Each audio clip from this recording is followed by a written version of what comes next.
नमस्कार। आज की हिंदी कक्षा में हम करेंगे 8वीं कक्षा का वसंत से दीवानों की हस्ती एक कविता है जिसे लिखा है भगवती चरण वर्मा ने। उसका अभ्यास कार्य हम देखेंगे।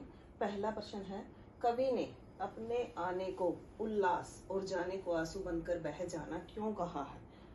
कवि ने अपने आने को उल्लास कहा है क्योंकि वह लोगों को खुशियों का संदेश देता है, और जाने को आंसू बनकर बह जाना इसलिए कहा गया है क्योंकि ये खुशियां कम समय के लिए होती हैं, परमानेंटली नहीं होती। ये थोड़े समय के लिए लोगों के पास खुशियां होती हैं और फिर वो उनके दुखों में बदल जाती हैं।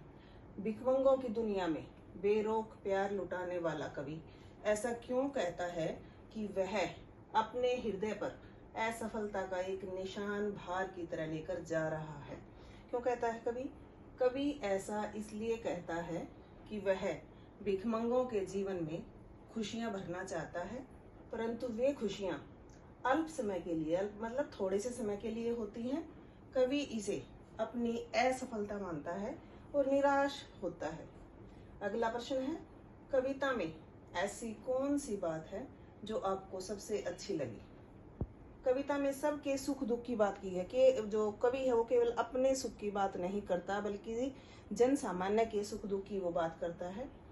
कविता में प्यार लुटाकर दूसरों के दुख दूर करने की बात कही गई है और कविता में उल्लास पूर्वक जीवन जीने की बात कही गई है, अर्थात केवल सुखों की तरफ ध्यान ना देकर ये मानना कि जीवन में सुख दुख आते रहते हैं, एक समान रूप से उनका चक्कर चलता रहता है। अगर हम ऐसा मान लेते हैं तो हमारा जीवन उल्लास से व खुशी से बीतता है। धन्यवाद।